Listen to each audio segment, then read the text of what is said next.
Welcome back to the channel, ladies and gentlemen. We are going to go ahead and just look at some of Donald Trump's videos of his recent statement to the American people.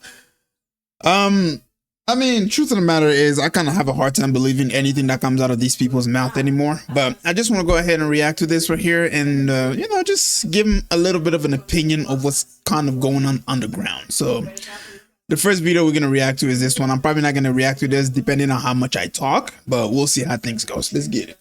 Over the past 36 hours, the United States and its partners have launched Operation Epic Fury, one of the largest, most complex, most overwhelming military offensives the world has ever seen. Nobody's seen anything like it. We have hit hundreds of targets in Iran, including Revolutionary Guard facilities, Iranian air defense systems. Just now it was announced that we knocked out 9 ships plus their naval building, all in a matter of literally minutes. Iran's formerly supreme leader, Ayatollah Khamenei, is dead. This wretched, vile man had the blood of hundreds and even thousands of Americans on his hands and was responsible for the slaughter of countless thousands of innocent people all across many countries. Okay, so Trump is over here is trying to sit on the high moral ground about how Khamenei did all of these things. And don't get me wrong, I'm not saying Khamenei is perfect. I'm not saying he didn't do any of these things. That's not what I'm trying to defend. But what I am saying is he should take a look in the mirror. This guy right here went ahead and pretty much kidnapped a leader of a country, Venezuela. And on top of that, they have a sanction on. Okay, and you got to understand that sanction doesn't affect just the leaders. It doesn't just affect, no, rather it affects the entire group of people altogether. I heard somewhere that from the moment America became a superpower, from then all the way on to today, you know, the sanctions, the war, the unjust war, the bomb dropping, and so on and so forth, America has over 35 million people that they have killed all over the world in the span of what, 85 years? We are an incredibly ruthless country. The amount of murder and mayhem that we've created around the world is just unbelievable. You know, I was looking at a study the other day put out by Lancet, which is a scientific journal. And they did a study. This was put out, you can see it on the internet. It was put out in November of 2025. And what the article did was it looked at sanctions, American sanctions, from 1971 to 2021, 1971 to 2021. And it asked what were the consequences of those sanctions. And we murdered 38 million people. 38 million people. The amount of havoc we have wrought on the Middle East in recent years is just stunning.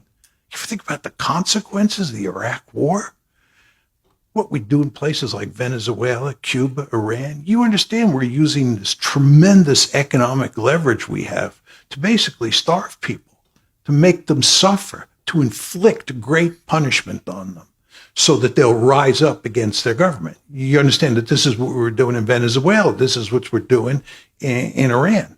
We're inflicting massive punishment on these people. Given all that, I find it very difficult to talk about the United States as a noble country. I just don't think that we are exceptionally virtuous when it comes to foreign policy. That's how long America has been a superpower of the world.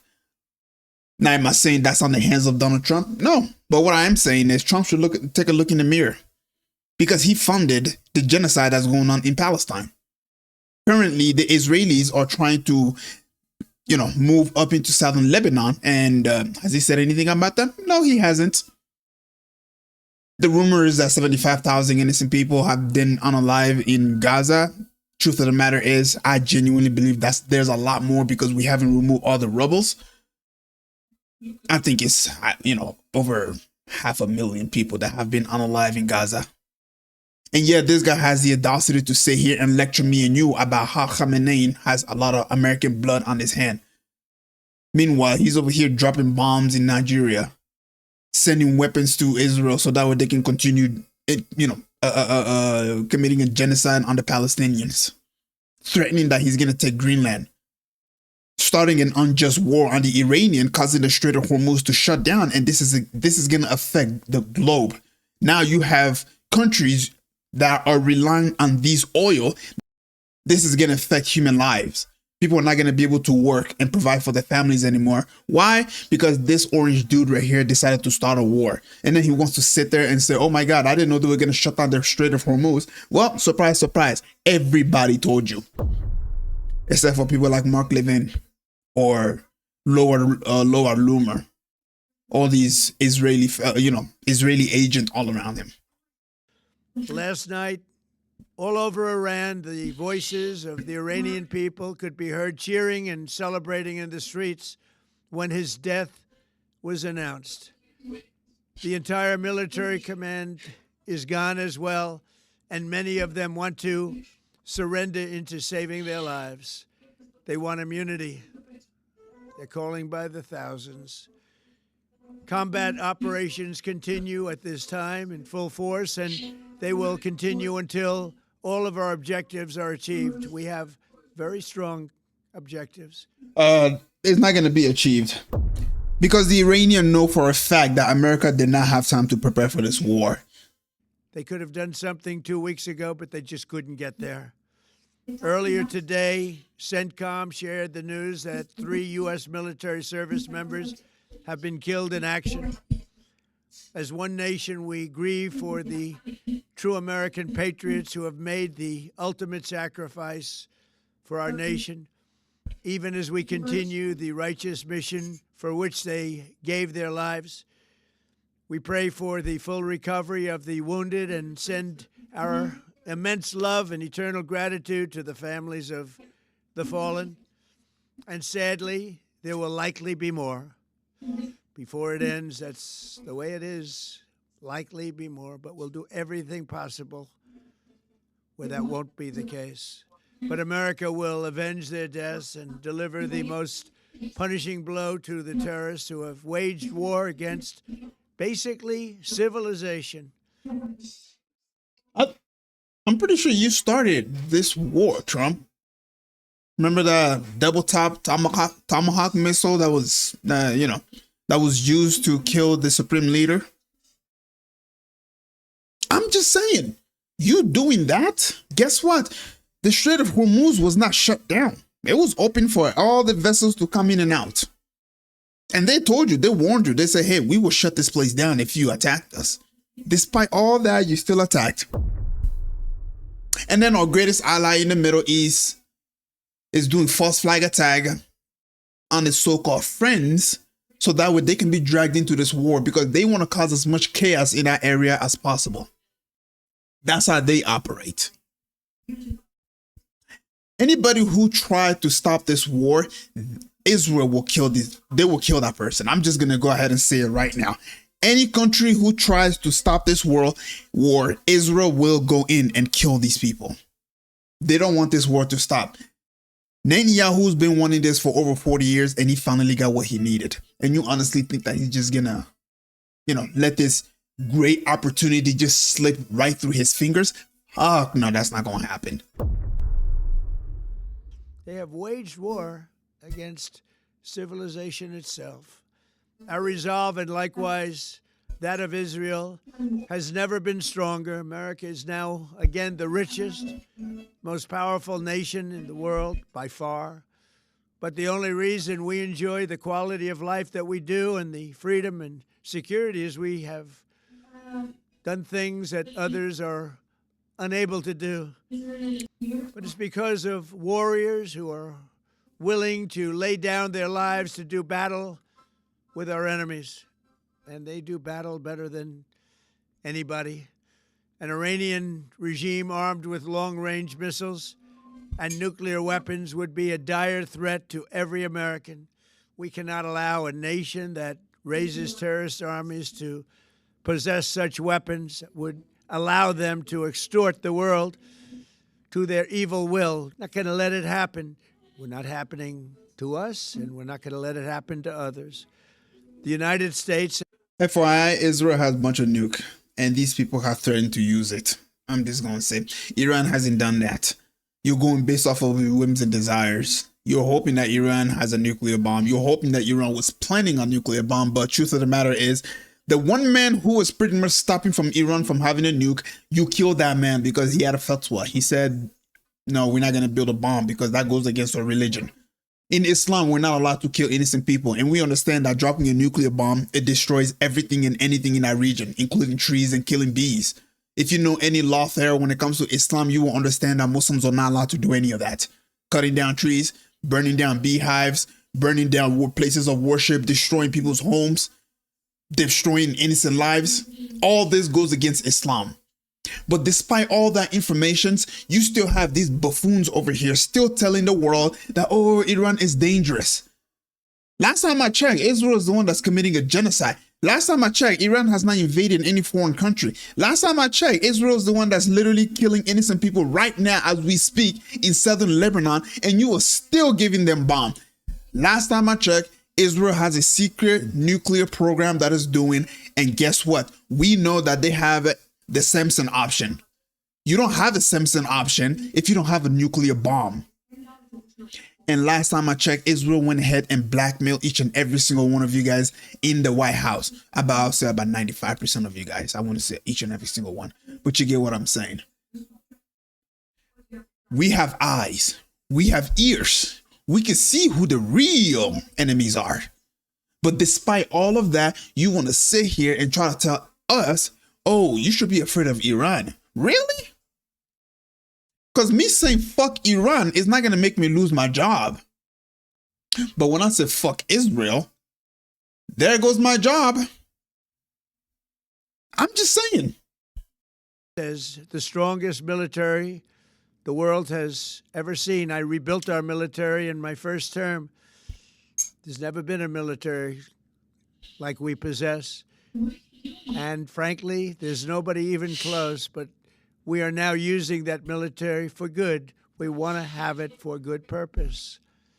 We're undertaking this massive operation not merely to ensure security for our own time and place, but for our children and their children, just as our ancestors have done for us many, many years ago. This is the duty and the burden of a free people. These actions are right and they are necessary to ensure that Americans will never have to face a radical, bloodthirsty terrorist regime. Joe Kent literally told us Iran was not Iran posed no threat to America. None, absolutely nothing. Marco Rubio told us we hit because we knew Israel was going to hit.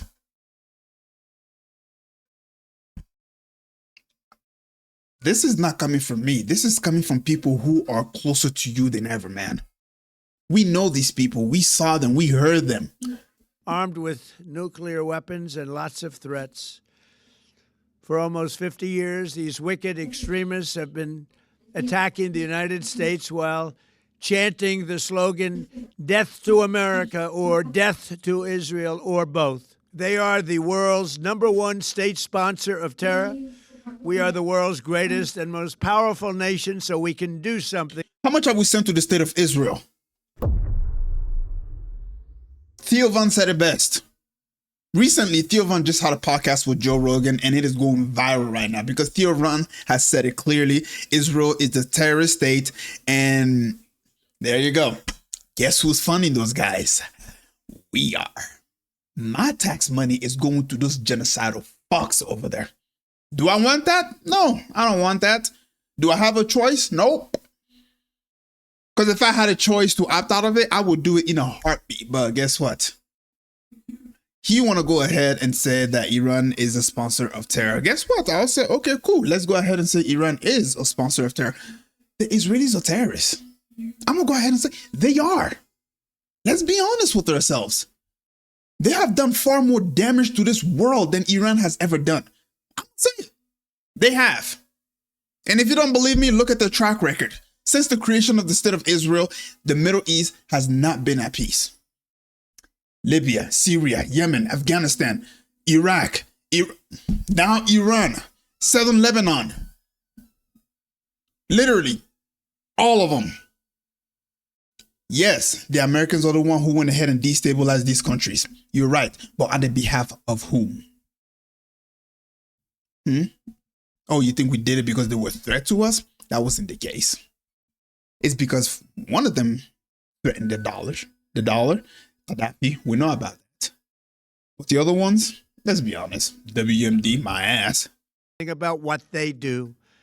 These intolerable threats will not continue any longer. I once again urge the Revolutionary Guard, the Iranian military, police, to lay down your arms and receive full immunity or face certain death. That's not going to Won't happen. be certain death. Won't be pretty. I call upon all Iranian patriots who yearn for freedom to seize this moment, to be brave, be bold, be heroic, and take back your country. America is with you. I made a promise to you, and I fulfilled that promise. The rest will be up to you, but we'll be there to help. Thank you. God bless you to our incredible warriors. Let me go ahead and pause it right there. Ladies and gentlemen, this is what I want to say before I end this. Okay, first of all, when has America ever been on the side of the brown people? When has that ever happened? When has America went out of the way to protect brown people if it's not for their own benefit? Recently, when the war started, you would think that the UAE, Saudi Arabia, because, let's be honest, the bases were there because they thought, hey, if Iran decides to attack us, America is going to be here to protect us. Well, that was a lie. Because when that happened, guess what? All the THAAD missiles and all the air defense missiles, all of that got moved to where? To the state of Israel, where majority white people are living. Right. So now you expect me to believe that you are actually willing to protect the Iranian people. Really? When you are just threatening that you are going to destroy their infrastructures, their livestock, the things that the civilians need to survive, you literally threaten that you're going to blow all that up. What kind of saving is that? Pete Hegseth literally just said that they want to blow Iran back to the Stone Age. And then you have all these Shah supporters over here, Reza Pahlavi supporters over here, cheering on the fact that America is attacking their country and literally killing their people. I mean, what kind of brain dead idiots are these people? I don't care if you hate a country. I may hate a certain leader. Don't get me wrong, but I'm not going to cheer about the fact that my people are going to get blown simply because I disagree with the government. I mean, literally, like, use your brain, you fucking morons. Sorry for being so freaking vulgar, but holy crap. It doesn't take a genius to find out that they don't care about your people. Israel is trying to dominate the whole entire Middle East. That's their goal. And when they do that, exactly what they did to the Palestinian, they're going to do the same exact thing to you. The only people that are stopping them from doing that is Iran. That's it. If Iran goes down, there goes our freedom. Palestine, what we saw is a taste of what's coming. Trust me, mark my word. If Iran falls, we are next. Sorry to say it, but it's the truth. Anyway, ladies and gentlemen, if you made it this far, please don't forget to leave a like and subscribe, and I'll catch you guys in the next video. Assalamu alaikum.